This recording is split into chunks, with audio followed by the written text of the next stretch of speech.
Bom dia a todos que estão assistindo este vídeo. Trago esta breve reflexão bíblica. Neste momento, gostaria de dar um tema para esta breve reflexão, apresentando Jesus como o grande evangelista para todas as épocas. Mas antes de tudo, antes de apresentar ele como o grande evangelista para todas as épocas, antes a Bíblia diz que ele era o Verbo e estava com Deus, e todas as coisas foram criadas por ele, e sem ele nada do que foi. Então nós vemos que Jesus, ele teve duas naturezas, a humana e a divina. A divina, ele estava entronizado nos céus, no trono de glória, e todos os anjos, os exércitos celestiais, o adoravam e adoram ainda os querubins, os arcanjos e os serafins. Mas Deus tinha um projeto na eternidade para enviar o seu único filho a este mundo para recuperar o homem que se extraviou, se afastou dele após a queda no jardim do Éden. E a Bíblia nos diz, Filipenses capítulo 2, começando dos versículos 6, que Jesus, sendo na mesma essência de Deus, ele não teve por usurpação, antes aniquilou-se a si mesmo e veio a este mundo assumindo uma forma corpórea, fazendo-se semelhante aos homens, ou seja, sendo ele espírito, ele se assemelhou-se aos homens, com corpo físico, palpável, limitado, a carne e o sangue, como nos diz o escritor aos Hebreus, no capítulo 2, versículos 14 e 15. Assim como os filhos participam da carne e do sangue, ele, Jesus, também participou da carne e do sangue para um propósito, para uma finalidade, para libertar todos aqueles que se encontravam sentenciados à morte e também vencer Satanás. Então aí nós vemos, Jesus na mesma essência de Deus, não teve por usurpação, veio a este mundo. Mas eu quero apresentar Jesus como o grande evangelista para todas as épocas. Em que consistia o evangelho, a mensagem do nosso Senhor e Salvador Jesus Cristo? Tinha 4 pilares.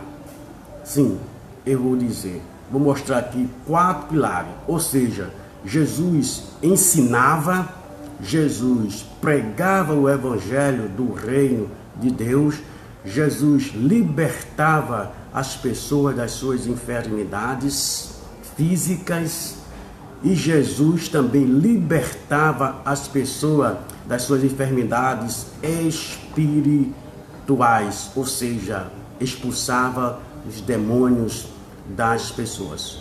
Como nos diz o Evangelho de Jesus Cristo, conforme escreveu Mateus, capítulo de número 4, e o versículo de número 23, e percorria Jesus toda a Galileia, ensinando nas sinagogas, veja, ensinando nas sinagogas e pregando o evangelho do reino, curando todas as enfermidades e moléstia entre o povo. Aqui nós vemos Jesus ensinando na sinagoga, pregando o evangelho do reino de Deus e curando todas as enfermidades e moléstias entre o povo.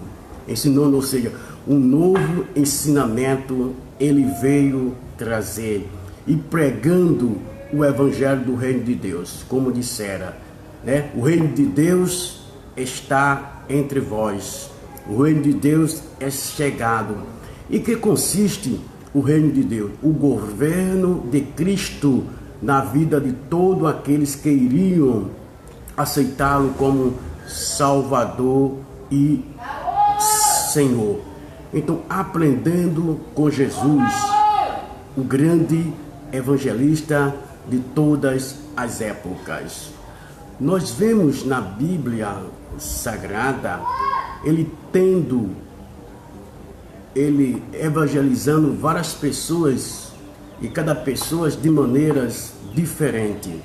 Nós vemos que quando ele evangelizava Nicodemo, que era um líder religioso, né? É um doutor da lei, ele procurou Jesus de noite para ouvir, né, os ensinamentos de Jesus, a palavra de Jesus. E Jesus disse para ele que era necessário ele nascer de novo. Aí nós vemos Jesus apresentando o seu evangelho de uma forma como um nascimento. Jesus se aproveitou, né, pela idade dele, por ser uma pessoa velha ou idosa, né? Idosa, e idoso também, porque ele era mestre em Israel. Então Jesus disse: necessário te é nascer de novo. Então ele não entendeu. Ele levou essa afirmação de Jesus como um nascimento natural, nascimento físico. Mas Jesus esclareceu para ele que não era um nascimento físico, mas um nascimento espiritual. Quando Nicodemos, que era mestre dos judeus, não entendia, disse: porventura eu tenho que entrar, né, no ventre de minha mãe e nascer de novo? Jesus disse: não, o que é nascido da carne é carne, mas o que é nascido do Espírito é Espírito. Aí é um novo nascimento, né? É uma metamorfose espiritual, é um novo estilo de vida que a pessoa passa a seguir quando a sua vida é transformada pela palavra de Deus. Então, o único que pode transformar a vida de um ser humano é Jesus Cristo. Nós vemos que nessa dispensação da igreja, o Espírito Santo de Deus é que inspira os pregadores, né? Quero deixar bem claro aqui: o Espírito Santo de Deus é que inspira os pregadores. Os pregadores não podem salvar ninguém. Essa deve ser a preocupação daqueles que evangeliza a palavra de Deus. O apóstolo São Paulo, ele teve esta grande preocupação quando ele disse: a minha palavra e a minha pregação, ou seja, os meus sermões, não consistiram em palavras persuasivas de sabedoria humana, mas em demonstração de poder. Estamos vivendo época onde muitos estão querendo convencer as pessoas com os seus argumentos, né, intelectuais, né, com palavras, né, bonitas, bem orquestradas, catedráticas, né, usando esses meios, esses métodos para convencer as pessoas.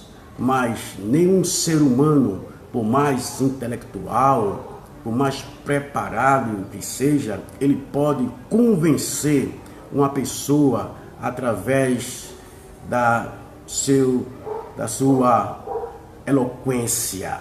Então, só o Espírito Santo de Deus é quem pode convencer. Então, os sermões, ele deve ser, né, deve estar, né, ungido pelo o Espírito Santo de Deus. Que o Espírito Santo de Deus possa se utilizar das pessoas.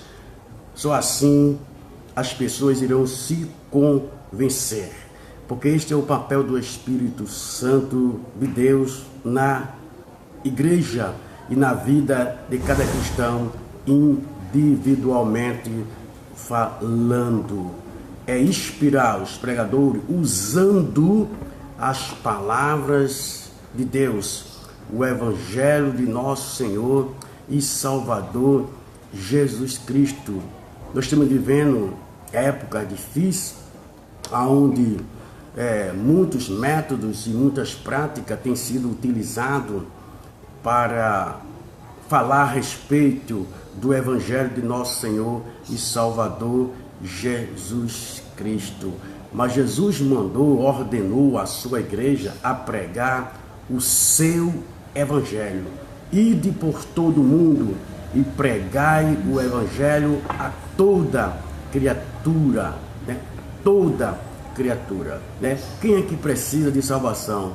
Todo ser humano precisa de salvação, porque todos pecaram e ficaram, né?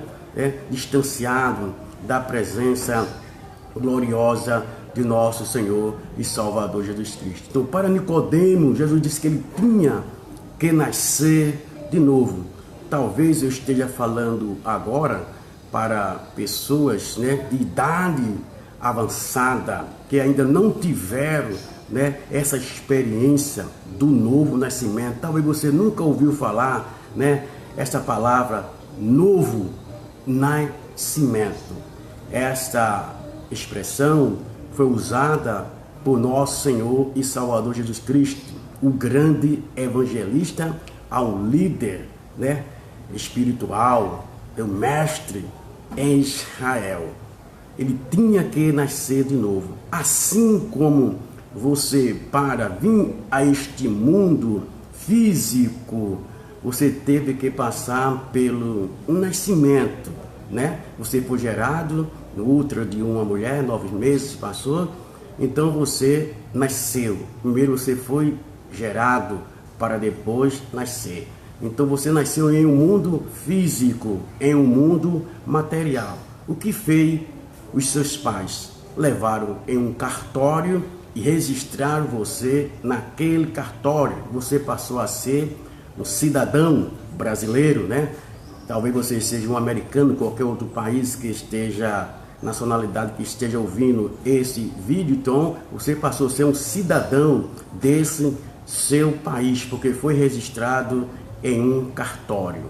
Assim também, todos aqueles que passam pelo novo nascimento, ele é gerado pela palavra de Deus, então ele nasce para dentro de uma família. Esta família é a família de Deus, que é a sua igreja. Ele foi que instituiu a sua igreja. Ele diz: edifico a minha igreja e as portas do inferno não prevalecerão contra ela. Então, quando uma pessoa aceita Jesus Cristo como Salvador e Senhor, ele nasceu para a família de Deus. Então, lá no céu, no cartório celestial, o seu nome é registrado, ele passa a ser um cidadão dos céus. Então, se você quer entrar no reino de Deus, foi isso que Jesus disse para Nicodemo: aquele que não nascer de novo não pode ver e nem entrar no reino de Deus. E eu quero deixar bem claro aqui: Jesus Cristo é a única porta pela qual o homem entra nesse reino de Deus. Ele é o único caminho pelo qual o homem entra, né, para pertencer a esse reino de Deus. Jesus Cristo é a única verdade. Ele mesmo dissera: eu sou o caminho, a verdade e a vida. Ninguém vem ao Pai a não ser por mim. Então aí nós vemos um líder religioso tendo encontro com Jesus. Jesus evangelizou ele com o evangelho de salvação. Nós vemos também a mulher samaritana. A mulher samaritana, Jesus teve um encontro com ela ali no poço de Jacó, mais ou menos a meio-dia. Jesus teve sede e foi àquele poço de Jacó para beber água. E uma mulher se aproximou-se dele e Jesus pediu a ela água. E ela viu que Jesus era um judeu. Ela disse: como sendo tu judeu, pede a mim, né, que sou mulher samaritana, que os judeus não se comunicavam com os samaritanos. Mas o Evangelho de nosso Senhor e Salvador Jesus Cristo veio para salvar a todos, repito, porque todos pecaram. Então Jesus estava quebrando aquela barreira naquele momento. E ela disse para Jesus: não tem com que tirar, e o poço é fundo. Onde tem, pois, água viva? Porque Jesus dissera para aquela mulher: quem beber desta água tornará a ter sede. Mas logo Jesus disse antes assim: mulher, se tu conheceras o dom de Deus, ou seja, o presente de Deus, a graça de Deus, quem é quem te pede água, tu lhe pedirias e ele te daria água viva. E ela disse para Jesus: onde tem esta água para que eu beba e não volte mais aqui para beber? Jesus disse: vai e chama o teu marido. Ela disse: eu não tenho marido. Jesus disse para ela: isto disseste com verdade, porque tiveste 5 e o que agora tem não é teu marido. Então aí nós vemos uma mulher que moralmente a vida dela estava comprometida perante a sociedade. Mas Jesus Cristo veio salvar os perdidos. Jesus ama a todos, ele só aborrece os pecados do pecador, mas ele veio salvar a todos. Jesus não está interessado na quantidade nem na qualidade dos pecados dos seres humanos. Ele está interessado em salvar o ser humano. Então a mulher disse, Jesus disse para a mulher: o que tem agora não é teu. Então o que fez a mulher? A mulher, vendo que estava diante de um profeta, que ela disse: vejo que tu és profeta. Mas quando o Messias vier, ele vai falar todas essas coisas. Jesus usou o título que só é dado a Deus: eu sou que falo contigo. Então a mulher se interessou-se por saber, né, o lugar onde se deveria adorar. Então a mulher viu que este Jesus, que ela estava diante dele, que não conhecia que era Jesus, era diferente, era profeta, porque revelou a sua vida, onde se deve adorar, em Jerusalém ou em Gerizim. Nós vemos que uma mulher, ela estava preocupada como se deveria adorar a Deus. Então Jesus esclareceu para aquela mulher, disse: mulher, a hora é chegada em que os verdadeiros adoradores não adorarão o Pai em espírito e em verdade, porque Deus é espírito, ou seja, Deus não está limitado ao tempo nem ao espaço. Deus não está limitado a uma imagem, porque Ele existe, né? E Ele tem atributos incomunicáveis que só compete a Ele.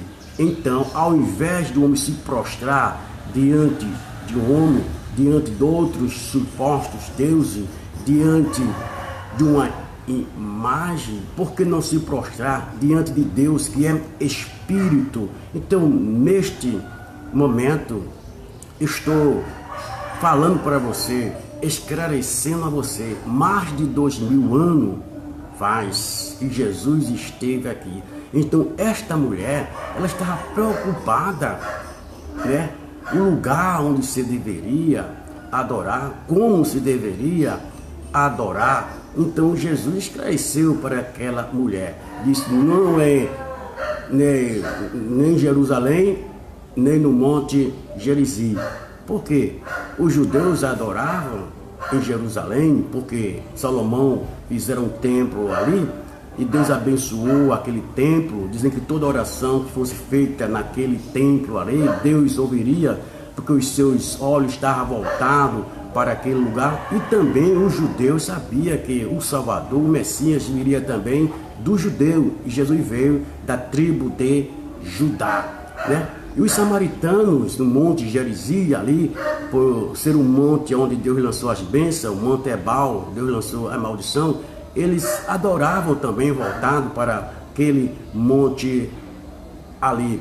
Mas Jesus deixou bem claro, mulher, a hora é chegada em que os verdadeiros adoradores, ora, se existem verdadeiros adoradores, existem os falsos adoradores, apesar deles serem sinceros, né, na sua fé, né, na sua confiança, mas estão se prostrando a pessoas erradas. Vai me lembrar agora os profetas de Baal, né, 400 profetas de Acera, 450 profetas de Baal, né? Realmente ali eles estavam, era 850, totalizando aqueles profetas de Acera e de Baal. Então eles estavam adorando a quem? Invocando a quem? A quem? A Baal, né? Um deus pagão, para ele é o deus da fertilidade, né? Então eles se sacrificavam, né? Matou um animal, colocou um altar e começou a invocar ao seu Deus, porque Elias fez uma prova de quem era o verdadeiro Deus, porque a nação israelita estava afastada dos caminhos de Deus, estava dividido, cocheando entre dois pensamentos. Então o profeta Elias fez um desafio para ele, né? Para que aquele que fosse o verdadeiro Deus tinha que responder com fogo.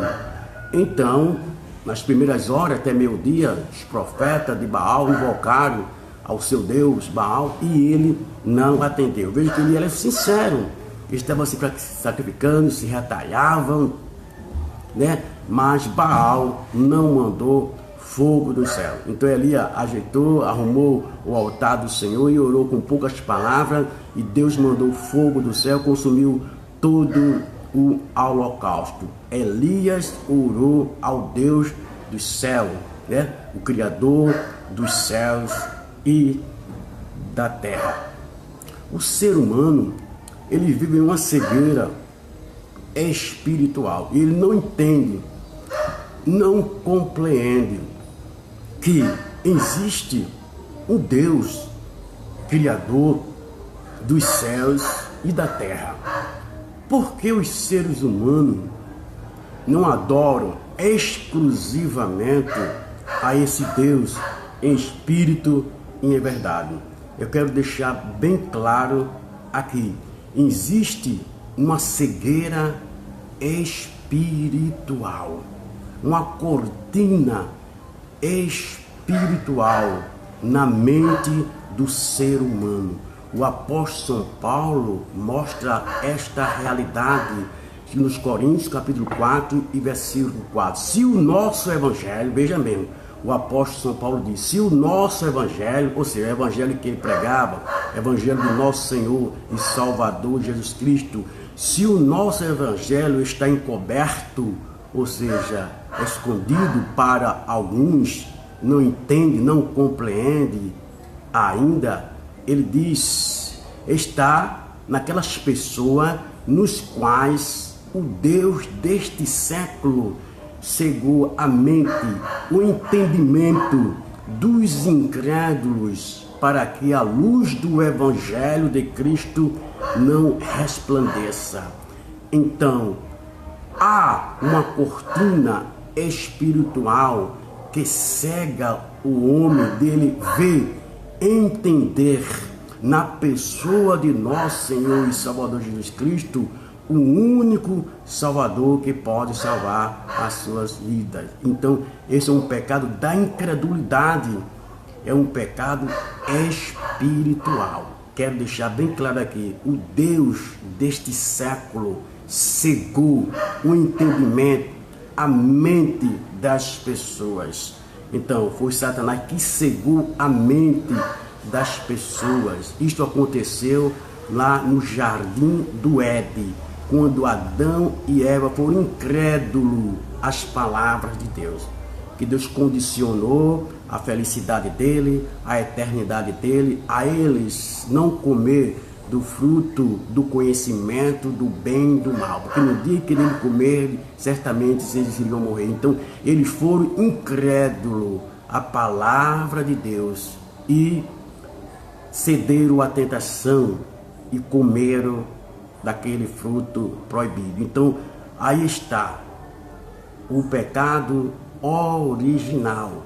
Foi através da cegueira, né, do homem, porque eles foram incrédulos, ou seja, eles foram incrédulos à palavra de Deus, eles pecaram. Quando Satanás disse que ele seria igual a Deus, mas eles primeiro foram incrédulos à palavra de Deus. Desacreditaram na palavra de Deus e acreditou, né, nas palavras de Satanás. É isso que Paulo diz, o Deus deste século cegou. Então, todo ser humano ele já nasce com essa cegueira espiritual, que é a natureza pecaminosa dele para fazer o mal. É por isso que os seres humanos não entendem, não compreendem o plano. Mais de 2000 anos faz que Deus enviou o seu único filho a este mundo para salvar a humanidade. E o ser humano ainda não acreditam,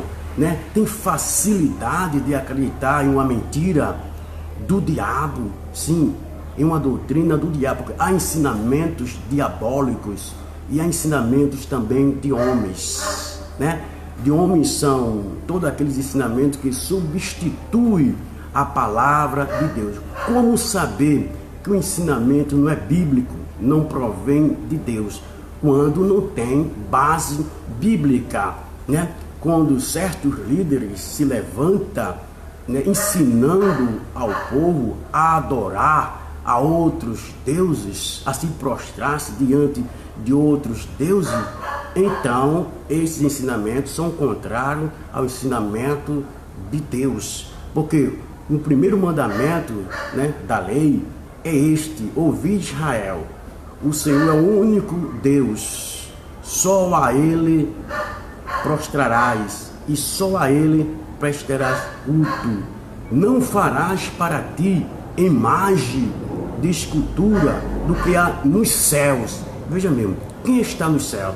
Quem está no céu é Deus, é Jesus. Quem está no céu?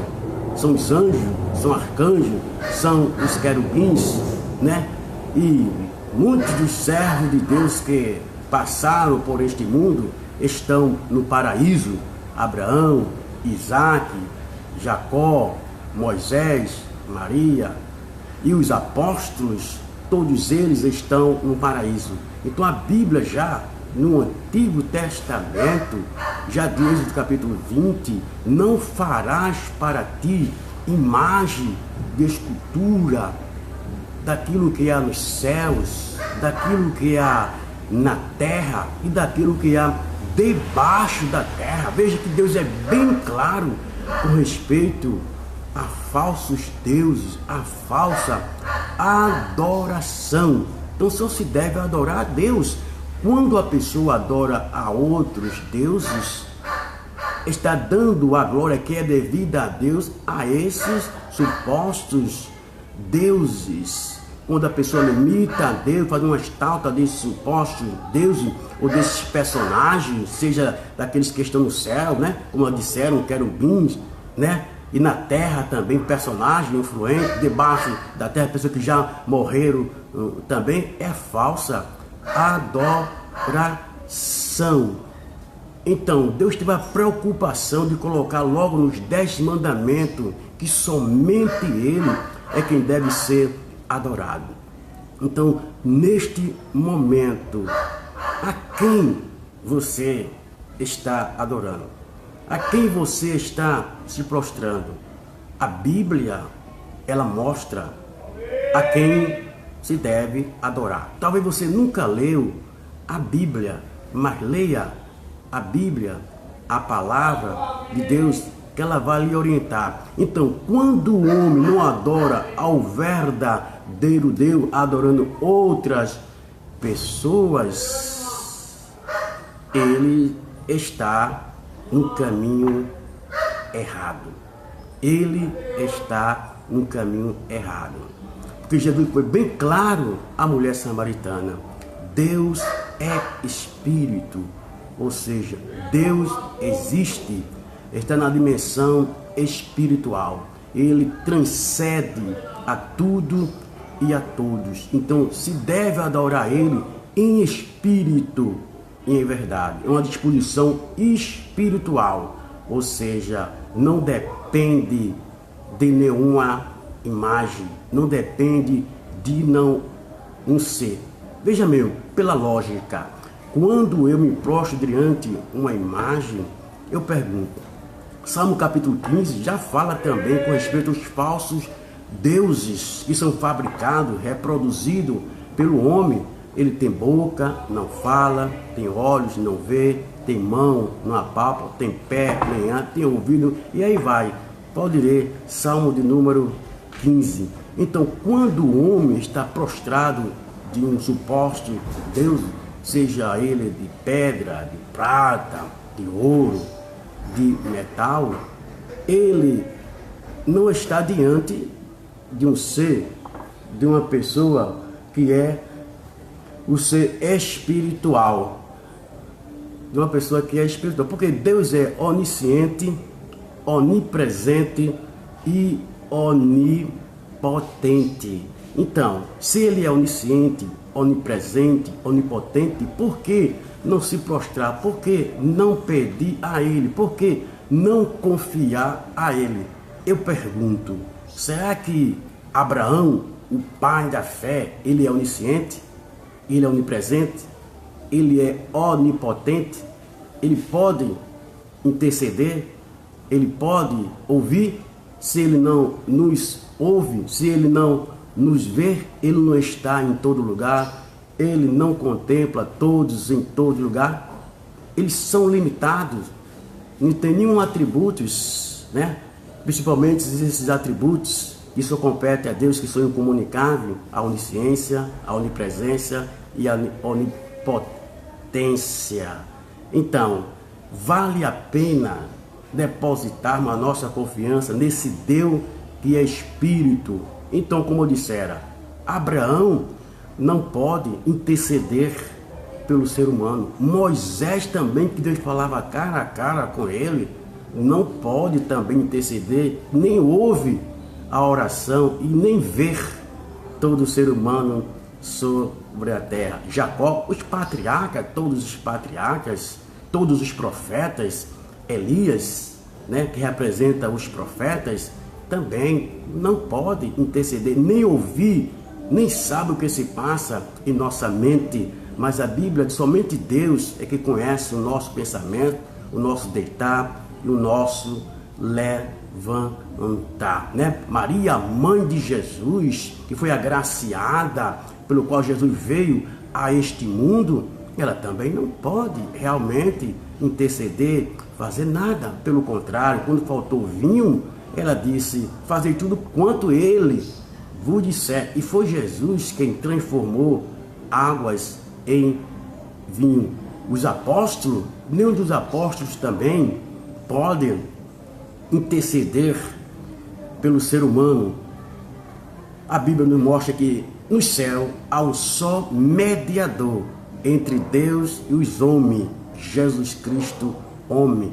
1 Timóteo capítulo 2, versículo 5. Há um só Deus, né? E um só mediador entre Deus e os homens, Jesus Cristo, homem.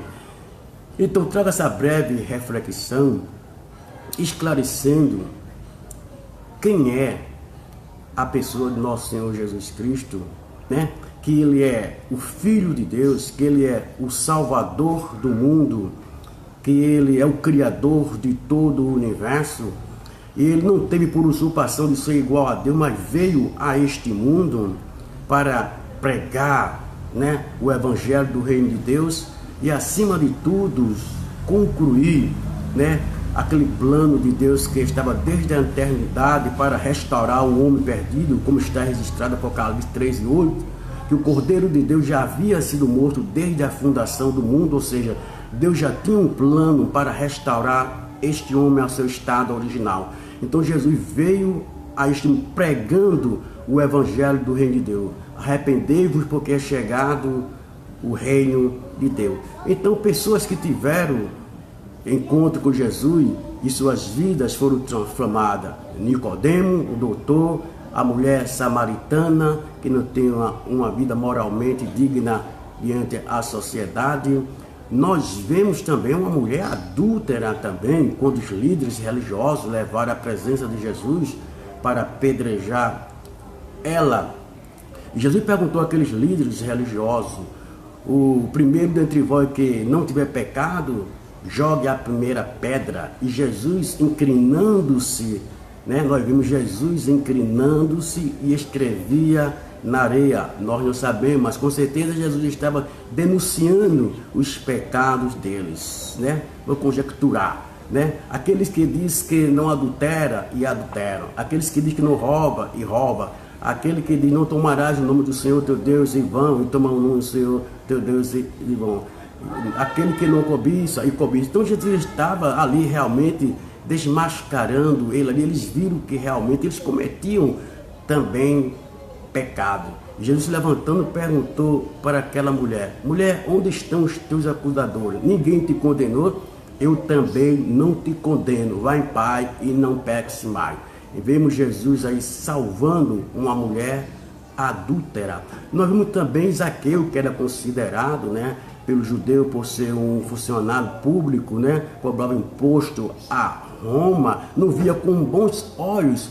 Mas Zaqueu ouviu falar de Jesus e subiu em uma figueira, e Jesus passando parou e disse: Zaqueu, desça depressa, porque hoje me convém entrar em tua casa. Zaqueu desceu depressa, levou Jesus à sua casa. Jesus começou a falar ali para Zaqueu, e Zaqueu se convenceu e disse: se eu tenho defraudado ou roubado alguém, restituo 4 vezes. E Jesus disse: hoje veio salvação a esta casa, né? Nesta vida, nesta pessoa, porque este também é filho de Abraão, porque o Filho do Homem veio buscar e salvar o que se havia perdido. E para finalizar, Jesus, o grande evangelista para todas as épocas, quando estava na cruz do Calvário, crucificado entre 2 malfeitores, pagando o preço da nossa eterna salvação. Quero deixar bem claro aqui: quem levou Jesus à cruz foi os nossos pecados. Ele tinha que morrer, ele tinha que ir à cruz. A Bíblia nos diz, Isaías, o profeta Isaías 53, profetizando 4 e 5, diz assim: verdadeiramente ele tomou sobre si as nossas dores, as nossas enfermidades, as nossas transgressões, as nossas rebeliões. O castigo que nos traz hoje a paz estava sobre ele, e pelas suas pisaduras nós fomos sarados. Então, os nossos pecados levou Jesus na cruz do Calvário, né? O castigo que era para nós, ele tomou sobre si. Então, estando os 2 malfeitores crucificados ao seu lado, um disse para ele: se tu és o Cristo, desce da cruz, salva a ti e a nós também. O outro replicou-lhe, dizer: não temes tu, estando ele na mesma condenação, ou seja, morte de cruz, né? Um maldito. Nós estamos aqui. Veja que não existe o bom ladrão. Há certos líderes religiosos por aí dizendo o bom ladrão, chama até de Dimas, mas o que vale, ele mesmo disse: nós, ele conhecia eles, nós estamos aqui pelos nossos atos praticados. Lembra-te de mim quando entrares em teu reino. Veja que este ladrão ouviu, né, Jesus falar, ou alguém falar dele, de Jesus. Então lembra-te de mim quando entrares no teu reino. Talvez a sentença pela qual o sumo sacerdote, né, acusou Jesus, quando Jesus estava calado diante de Pilato, e o sumo sacerdote perguntou para ele: jura se tu és o Cristo?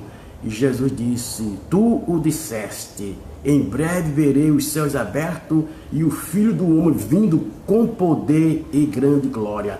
Esta foi a sentença, né, que o sumo sacerdote disse para Pilato. Não precisamos mais de acusação, porque ele mesmo blasfemou-se, fazendo-se filho de Deus. E Pilato mandou crucificar Jesus.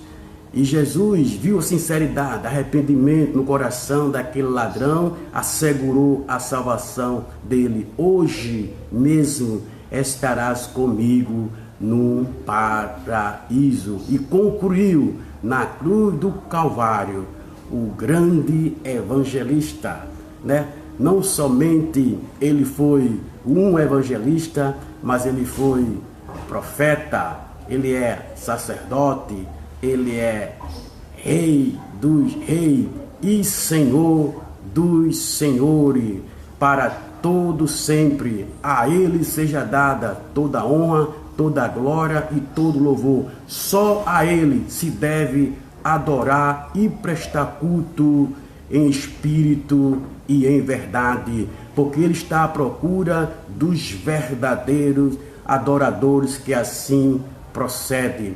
Tenha um bom dia, talvez uma boa tarde, uma boa noite, uma madrugada, e alguém irá ouvir este vídeo. Estas são palavras que produzem vida. Essas são palavras que foram proferidas por nosso Senhor e Salvador Jesus Cristo, o grande evangelista para todas as épocas. Creia no Senhor Jesus Cristo e será salvo tu e a tua casa, porque debaixo do céu não existe outro nome pelo qual invocamos e sejamos salvos, a não ser exclusivamente, unicamente na pessoa de nosso Senhor e Salvador Jesus Cristo. Amém.